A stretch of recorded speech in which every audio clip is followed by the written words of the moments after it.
Hey, how's everybody doing? Well, this was going to be a Zoom meeting. And you can tell it's not.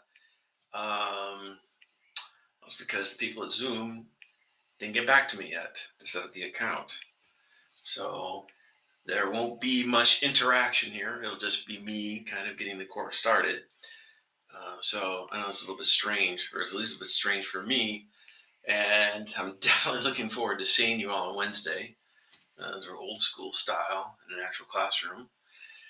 Nonetheless, to get things started, first, in case you don't know who I am, aside from being, the teacher for this course, uh, there, I'll do the old teacher thing. Ta-da! Oh, man, there's glare on the board just right there, huh?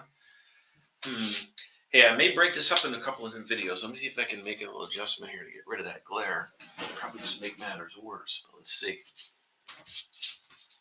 I made things go out of focus. I changed where the glare is. I think I kind of like that extra light. Let me try turning this off. Better or worse? Less let. There's still a glare spot.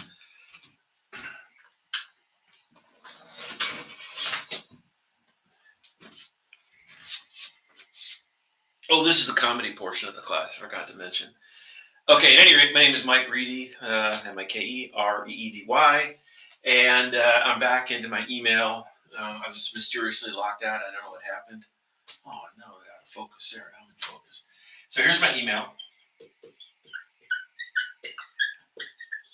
So mreedy@sdccd.edu. So that's a pretty standard email, I think, for all the teachers. First initial and first name, last name, San Diego Community College District.edu. If you're watching this, you must be on Canvas. Otherwise, how would have you known to watch this? So I guess you're already on Canvas. I will be using the announcements primarily. I don't know. I just find it really easy to use. It's user friendly and easy from my end. If I have something I want to communicate to you, I just go announcements, I type it in there, and there it is. So that'll be your primary place to look for things. I'll get the syllabus uploaded in a couple of days, but I want to give you the main points of the syllabus right now. Like any typical syllabus, there's a couple of pages of boilerplate standard stuff that apply to any course at Mesa College. But the things specifically for this course, in the announcements, I have the link for the textbook. It's from OpenStax. It's free. OPENSTAX. If you just search for that, OPEN. I'll write it down. OPENSTAX.org. And it'll ask you what subjects. Subjects is a drop down. Well, it's math. What's the math class? Calc III. And there's a book there. It says Calc III. I get a kick out of this. I think I was the earliest adopter of these free textbooks, and I'm glad to see it's caught on. It's not that I'm anti. I guess maybe I am anti-publishers making all this money selling expensive textbooks. To be honest with you, not much has happened in the world of math textbooks in a long time, except for some better graphics. But as far as the textbooks go, they were pretty good 50 years ago, and they're pretty good now, pretty standardized. This is out of Rice University. Doesn't really matter, but I don't know. It's got somebody's stamp of approval on it. So you go here, like I said, subject is math. Under math, you'll see these textbook covers, and one says Calc 3. That's what you're in, so Calc 3. We're going to be covering chapters 1 through 6 with some notable skipping here and there, and I'll let you know as we go along. I'll say study this section, don't study that section, study this section. So it's mainly the last chapter that we're going to skip. And that's a chapter on differential equations. And I'm of the opinion we'll save that for your DiffyQ course, if you are going to take one, which I suspect a lot of you, if not all of you, will be taking. Okay, let's see. How are you going to be graded? I have this written down in the announcements too. Hopefully you read it. There'll be homework, some exams, tests, whatever you want to call them. And those will be in class. And then the final exam, which will also be in class. And I have the percentages, how that adds to your final grade. I don't have a complicated, I don't know why I don't like this word rubric, but at any rate, I don't have a complicated structure or rubric or plan for grading you. Do homework from the textbook, and then I test you on it.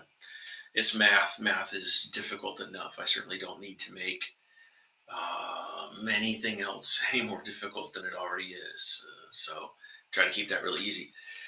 Keep in mind, at any point in time in this course, if you want to know how you're doing, ask me and I'll tell you.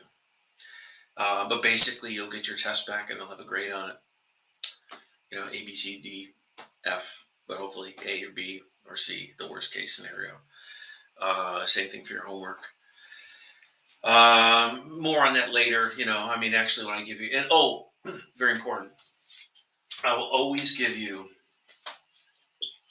a 2 week notice, a 2 week heads up on the exams. Every class is different. I'm different. You're all different. The vibe is different. I don't know. Everything is different. So, I may do the first few topics quicker with you than I did the last time I taught this course. And then the next topic, vice versa. Who knows? I mean, I don't really know until we get into it. That's one of the reasons I really do like in class, because I can get immediate feedback on, is this too easy? Is it too difficult? Where does everybody stand? At any rate, 2 week. Yeah, 2 week notice, or at least 2 weeks notice before an exam. So there's no surprise quizzes or tests or anything like that. And I will only test you on what I go over. If I haven't gone over it, or if it isn't in the assigned reading, I will not test you on it. So no surprises there. If I were to do that by mistake, because I'm a human being, I'm sure somebody will let me know. And then, because it's happened over the years. Maybe I put a question on the test and I didn't go over it, and someone will let me know. That I usually make that question extra credit or something like that. Okay. I'm just hoping that you learn as much as you can in this course. I'm not here to really hassle you. That's not really the point. I'll be asking on Wednesday, but I'm sure most of you are going down the road of engineering or the sciences, where you're probably going to want to actually know some of this material and use it. So learning it really is the key thing. Okay, let's see. There's my name. There's my email. Office hours to be determined. And so I'll hopefully know when I'm going to do office hours Wednesday. Will you be watching this Monday? Should be watching Monday. And I'll be seeing you for the first time Wednesday, and I'll let you know when office hours are going to be. So we'll say to be determined on the office hours. I'm trying to think what's really important to syllabus. I did mention all this, I think, in the announcements, but calculators, graphers, graphing software, yes, you use it all. A key thing is to find a good piece of graphing software, and this is not a trivial matter. Like I can go to Desmos, or I can go to if I just Google graphing calculator, boom, I'll get all kinds of things for free. I wouldn't spend any. Spend money if you want to, but I wouldn't spend any money. There's so much good free stuff out there. When it comes to 2 dimensions, a regular XY, coordinate system, and you type in, say, y equals f of x, whatever it is, whatever the function is, boom, you're going to get a good graph. Almost always. It's very difficult to come up with a function. Not say 20 years ago it was different, but nowadays you type in a function, you get a nice 2D graph. We're going to be graphing in 3D. Here, I've already written this down, so let me erase this. And so when you've heard of multivariable calculus, well, I guess it's a descriptive title. Instead of plugging one variable into a function, instead of having a function of one variable, we have functions of multivariables. And for us, it's mostly 2 variables. And what does that look like? Well, right away I got a problem, and here's the problem. There's an XY coordinate system, and you know what? That really is an XY coordinate system. You're looking at it. I've actually drawn the thing. We could get deeper philosophically, and what do you mean? What is the actual thing and stuff like that? But I don't want to go down that road.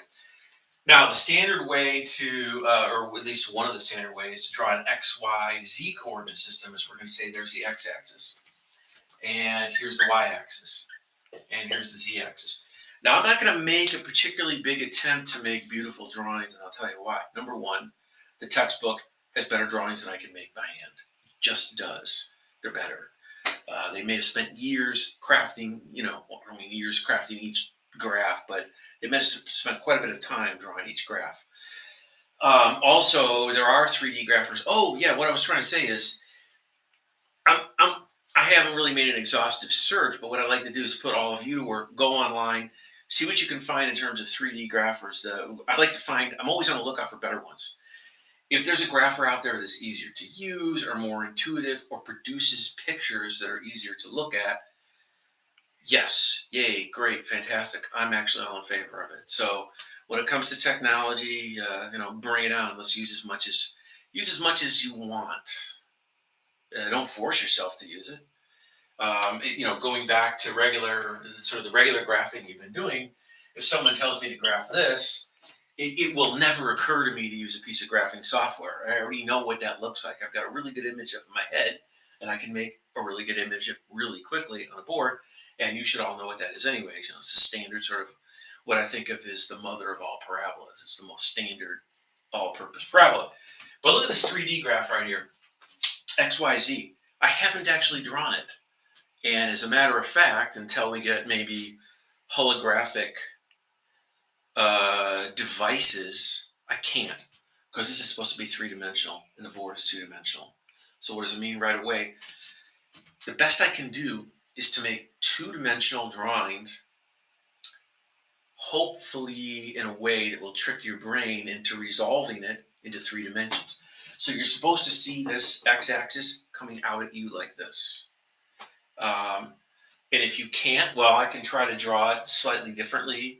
In textbooks, can use shading and try to make really beautifully rendered artistic drawings. Nonetheless, no matter what I do, if I make a drawing on a piece of paper or a whiteboard or whatever, flat piece of anything, it's a two-dimensional image that will want to trick your brain into thinking that it's a three-dimensional image. I mean, for an example, I'm sure you've all seen this, hopefully. And I ask you, what is that? And you say it's a cube, it's a box. Well, it's not actually a cube in a box. It's a collection of straight line segments. I don't even know how many. 1, 2, 3, 4, 5, 6, 7, 8, 9. That's 9 line segments. So if you see a cube, you're hallucinating. But that's exactly what I want you to do. And I'm hallucinating too. Because when I look at this, I kind of can't help but see it as a cube. This is one of the key issues in Calc 3 is trying to make good drawings, or at least I find it one of the more challenging issues. Algebra stays algebra, symbols, and that has its own set of challenges, and we'll cover that. And all the rules and techniques and definitions from Calc 1 and Calc 2 that you've encountered, we're still going to be using those, and they come with their own set of challenges. But this really is a new kind of challenge. This is the kind of challenge you don't encounter in your algebra classes, you don't encounter in your trig classes, and you don't really encounter in Calc 1 and 2. I know you probably did solids of revolution, but that's such an exceptional case that, that may have presented its own problems, but we'll have much more general problems here in this course. Okay, so we'll be seeing this a lot, and any aid in the form of our ability to draw things, some tricks I'll be able to show you along the way, or computer graphers. I say bring it on, because all the help that we can get. Okay. Now, I'm not going to do much more right now, and we'll really start talking about Chapter 1 in detail on Wednesday, and then I'll have Zoom set up for next week. But I would like to start off with here. You don't know what I'm clicking to here, but I'm actually just clicking over to the textbook.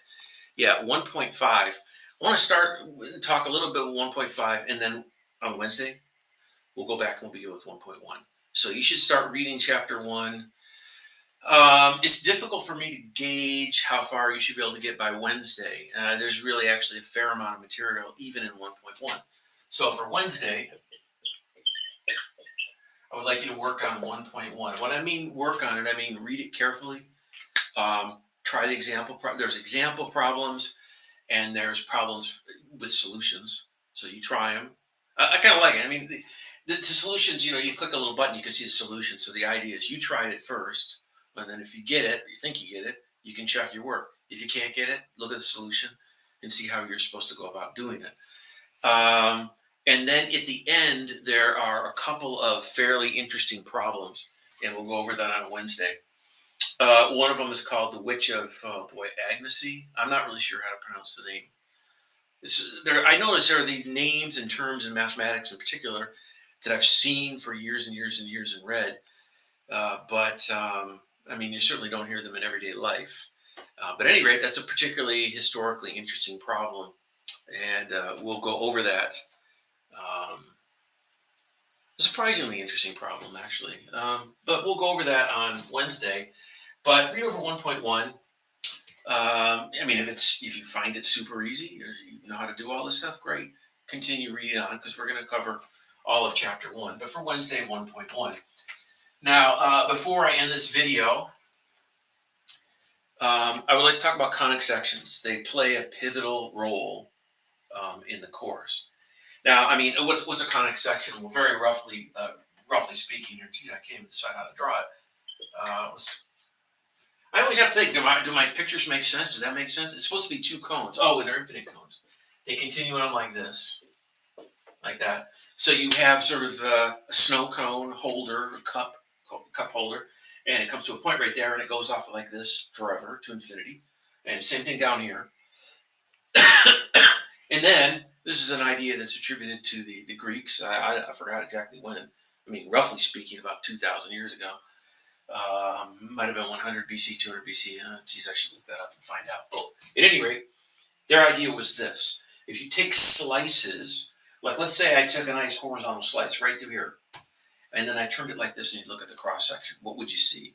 Well, I think you could imagine you'd see a circle. I could take a very weird cross section, which would just capture really this straight line that you see right here, and you get a straight line. Now, what if you took this slice like this and you tilted it a little bit? Well, you'd get an ellipse. Now, I haven't proved that, or I haven't really said what an ellipse is. I want to in a minute.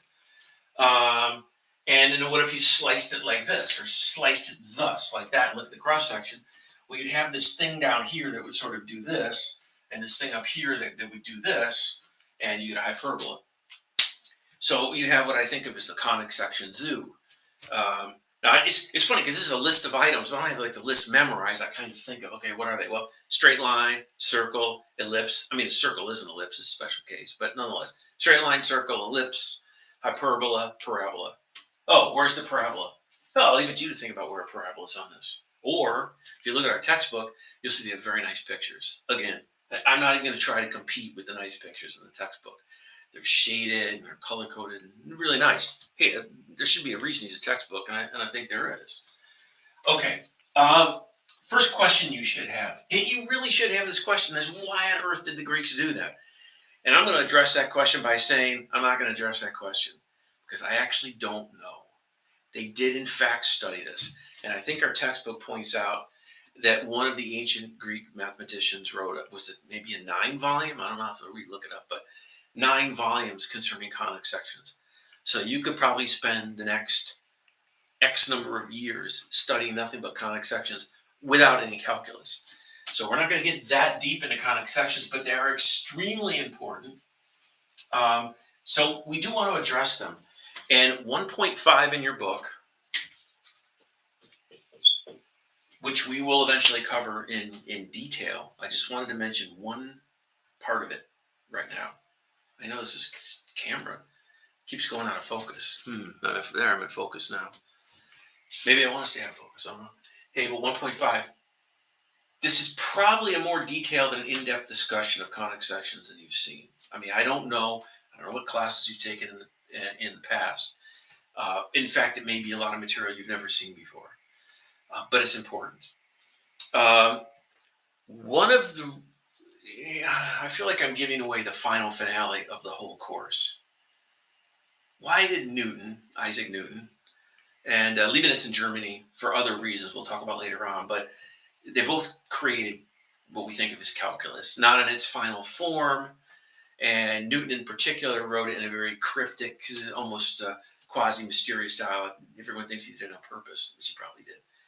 We'll talk about why. But at any rate, Why on earth did Newton invent calculus? Primarily to prove Kepler's laws. What are Kepler's laws? Well, the first one, it's hard to explain how important this was in terms of a human or civilization development. It's something we all take for granted. But it wasn't really proved or demonstrated to be true until Newton invented calculus to do that. Kepler was really speculating, and I'll talk about probably when we get there how he speculated, and it should seem very strange to your modern ears. In some sense, I don't want to say Kepler lucked out, like he took a guess and ta-da, he was right, but that's pretty close. But anyway, but the first law says this. It says this is the sun. It says the planets, and I'm exaggerating sort of the squishiness of this particular ellipse, but planets, here's a planet, maybe the Earth, whatever, pick your favorite planet, let's say the Earth. Here's the Earth.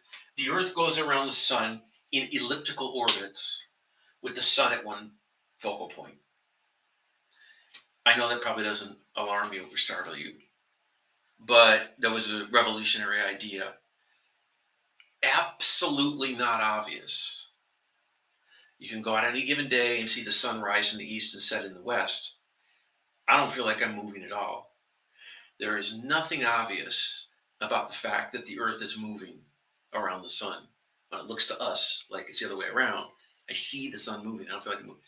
So even the fact the earth goes around the sun is really an absolutely counterintuitive idea, and completely non-obvious.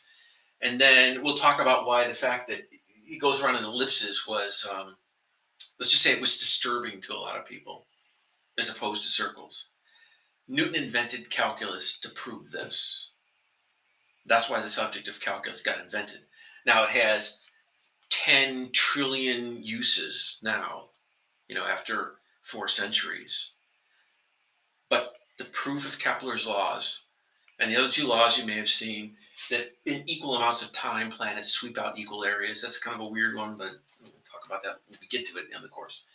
And there's a relationship between it's an ellipse, so it doesn't have one distance from the sun.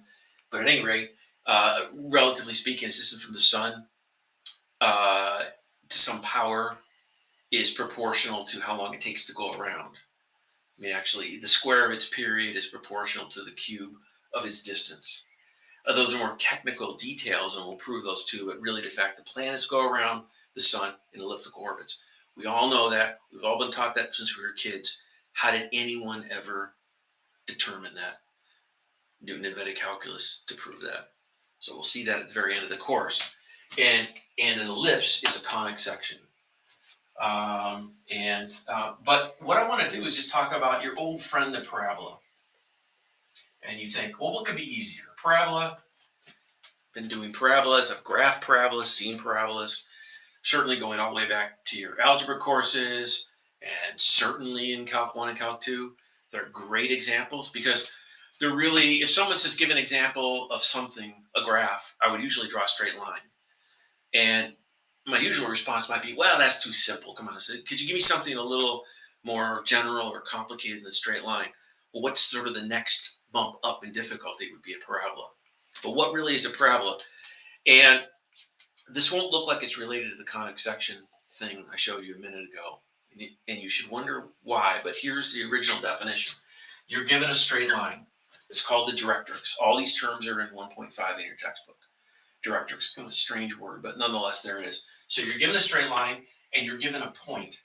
And a parabola is a set of all points equidistant from this point in the straight line. Well, what the heck does that mean?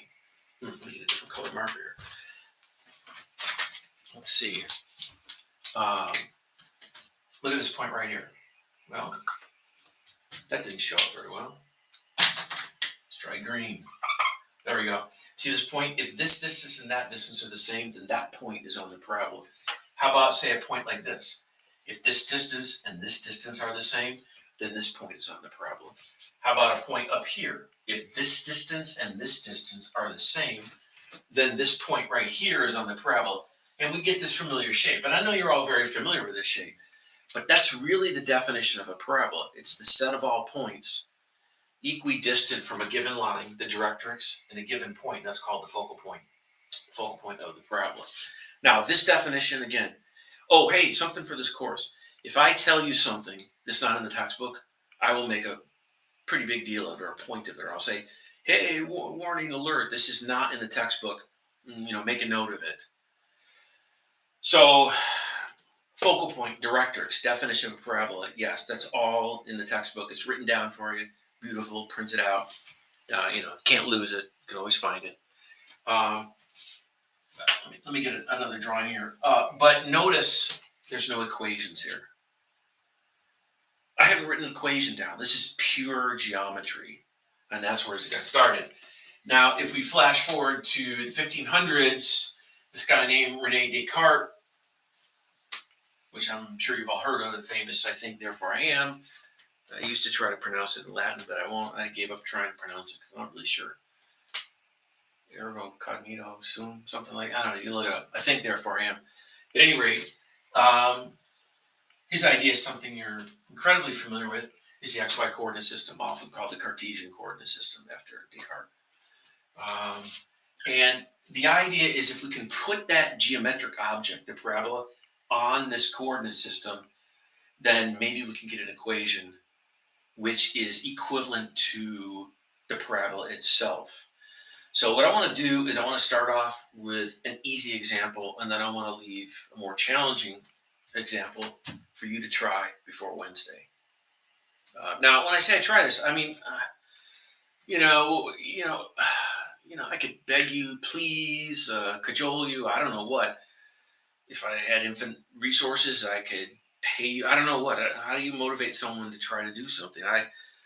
I'm gonna ask you to try a problem for Wednesday, and I really hope you do. It's not part of your homework. I'm not going to grade it, but it's just part of your development, in mathematics.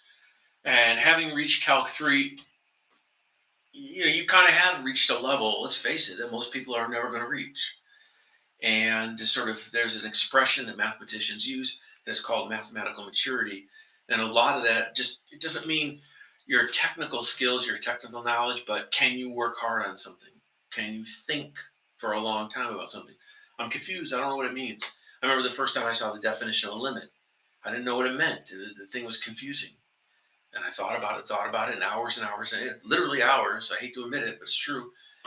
I got the idea. I kind of forgot it or lost it. Now it seems second nature, and it's a beautiful thing. But I know it took me a long time to learn it. So let's say we have a parabola here.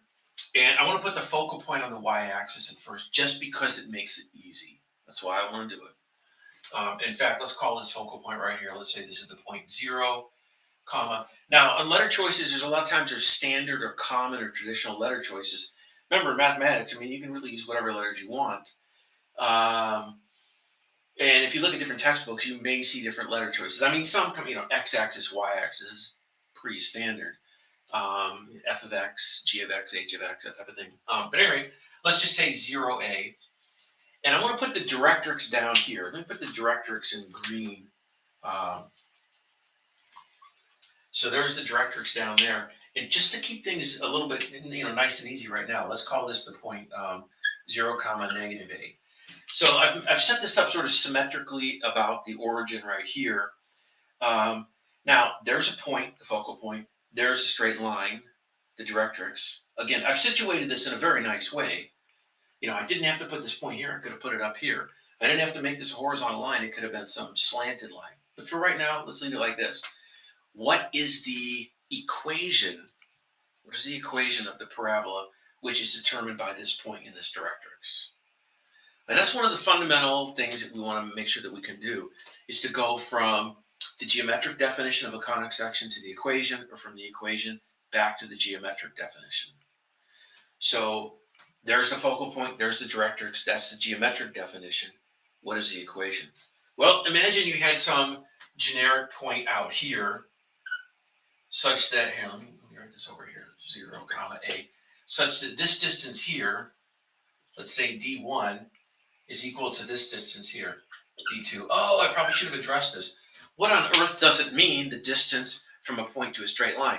Well, you probably should have addressed this somewhere along the way, maybe towards the end of Calc 1. How do you find the distance between a point and a line? Well, what do I even mean by that? The distance between a point and a line is the shortest distance that would get you from this point to the straight line. And for right now, let's just say it's fairly obvious that you would get a right angle to do that. I mean, take this line and swing it over this way or this way, and then you can. I think it's fair to say that the line would be longer. That's not a proof. You actually probably prove that in Calc 1. I don't know if you remember it or not, or maybe you didn't do it. I don't know. But it's sort of a standard thing to prove.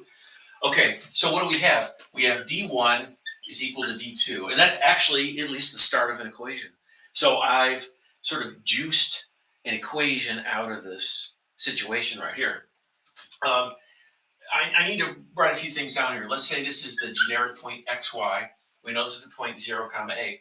What is this point down here? Well, look, there's x slices through the x-axis down here. So this x is the same as that x. And what's the y-coordinate here? Negative a. Okay, now we have our good old, the famous, infamous distance formula, so just go ahead and use that. Hey, think about the distance formula. You got the big giant square roots over them. Those are pretty annoying. If we square both sides, like this, we get rid of the square roots. So what would I have for D1? Well, let's just apply the distance formula. So, 0 minus x squared. Now, sometimes I may show more algebra, sometimes I may skip it. You're getting to a level in math where, really honestly, the more algebra you cannot show, the better. This is a judgment call. I mean, if in doubt, hey, just show the algebra. Just write it down. Nobody, the glare is right on it. Move it somewhere else here. I'll try to get this light set up a little bit better. Should I make some more videos or Zoom calls in the future? But here, we're going to get x squared. Is that visible? No, I'm not going to have enough room, though. I need a lot of room here. Let me back up. Let's do it way over here. Okay, so D1 is x squared. Again, the x squared. Oh, so if you need some more details, this is particularly why in class is good or Zoom call is good, just raise your hand and say, whoa, where'd you get that? But hey, look, x minus 0, 0 minus x squared, and then y minus a or a minus y, same thing, either way we'll write it. So let's write it, I don't know what mood I'm in, it doesn't make any difference, so we'll write it like that. And that equals, now what is D2? Well, x minus x squared, hey, that's kind of nice. That's 0 squared, it's gone. So y minus negative a, so what do we have over here? We get y plus a. In a way, ta-da! This is the equation of the parabola, which I didn't really draw. I mean, we sort of have this parabola. We'll do something like that. But we can simplify this equation. So let's go ahead and simplify this equation. Add some pretty basic algebra. Multiply that out. Y squared minus 2ay. I always feel like talking about little details like this. I could have written 2ya or 2ay. It's the same thing. Last time I checked, multiplication is commutative, so it doesn't really matter. You make the call. But plus a squared over on this side, y squared plus 2ya plus a squared. The a squareds cancel out. The y squareds cancel out. What do we have left here? We have x squared.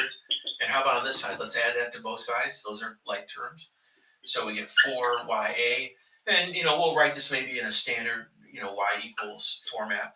So let's just divide both sides by those, and we get x squared divided by 4a. Very nice, simple formula. And I'm sure a lot of you have seen this. And some of you may have memorized it. Is that even visible there? 4a? Well, hopefully. And if not, well, we can always just do this again. It really didn't take that long. Some of you may even have this memorized. I don't, because look, from the definition, I can derive this in 10 seconds. Here's what I'd like you to work on for Wednesday. I'll give you the problem, and then we'll call the video. We'll wrap it up here. Hold on a second. But that was not a general parabola. It was a very nice special parabola. I'm not sure I want to go to the full-blown case, and I'll show you what I mean. So here we go. XY coordinate system. Now, I don't want to put the focal point necessarily right here. Let's just put it off in space here somewhere. Yeah, I'll get those lights. Why is my camera going out of focus all the time? Maybe I cheaped out on the camera, huh? So let's put the focal point here. And this is some generic focal point up here. And I need some letters for it. Let's just call it HK. Who knows? Half the time when I choose letters, I kind of regret choosing those particular letters. Fine, go back and choose some different ones. HK. And let's put the directrix. Now, the thing that is here, notice, I took this off the y-axis. And I really kind of want to say I could have put it anywhere. I put it in the first quadrant. That will be general enough for our purposes. We won't need to worry about that. The directrix, I could put it down here or up here. I can really put it anywhere. Maybe it's easier to think about it down here. I could have left that green line there. And let's just say that generically speaking, this is the equation of y equals, I need a different letter. Let's say y equals negative b. So it's dropped down b units. The question is, here's the question for Wednesday, is what is the equation of the parabola generated by this focal point in this directrix using the definition? So what you're going to need to do is sort of imagine, I'm not trying to make this a scale or anything like that, sort of imagine we have a generic parabola here, the vertex is there, and what is the equation of that? And the only thing you have to go on is the fact that this distance, d1, is equal to this distance, d2. So again, you set up d1 equals d2, but then you do the relevant algebra, and then we'll go over this on Wednesday. And then in particular, we'll also want to go over the ellipse, and that's a little more complicated. I'm not going to worry about the hyperbola right now, so it's in the book, and we'll tackle hyperbolas when we need them, and we probably will need them, but we'll tackle them when we need them. And then I'll have some actually stuff to say about straight lines. I mean, that may sound odd because it's easier in a straight line, but there's some stuff to say about straight lines. Okay, that's a long enough video. Hope to see you all Wednesday. No assignments due. So you're all, so far, straight A's so far. All right? Okay, see you Wednesday.